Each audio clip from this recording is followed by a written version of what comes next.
Hello, my name is Connor Stone, and I'm a postdoctoral fellow at the University of Montreal in Canada.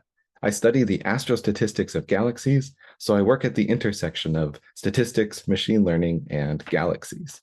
Over the past several months, I've had the pleasure of working with a team of over 50 scientists on the Euclid early release observation of the Perseus Cluster of Galaxies.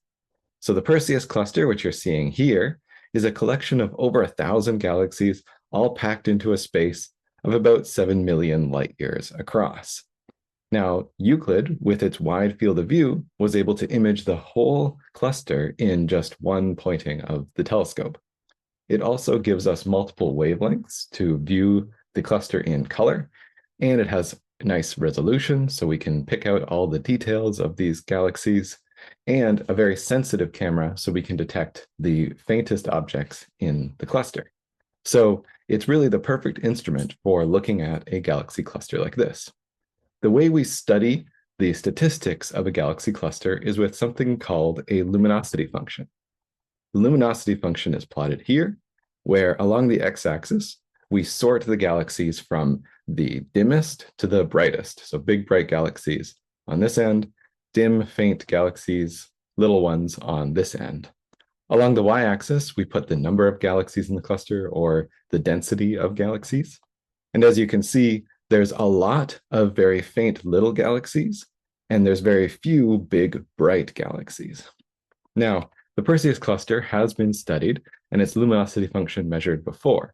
But what was really exciting about what we could do with the Euclid's wide field of view and sensitive detector is that we could get statistical samples of the very faintest objects in the cluster. So we now have a measurement that goes much deeper than had been done before in the Perseus cluster. These are some very exciting galaxies because they push the limits of our understanding of galaxy formation and evolution. So we're going to be looking at these to test our models of how galaxies form and evolve. Now, the trickiest part of measuring a luminosity function like this is actually separating out in your image what's part of the cluster and what's not part of the cluster. So a lot of our work went into first identifying about 500,000 objects in this one image. Then we tried to separate out using the color information, the spatial information, and everything we could get access to identify what galaxies were actually part of the cluster. We found about 1,200 such galaxies, which you can see marked out here all across the cluster.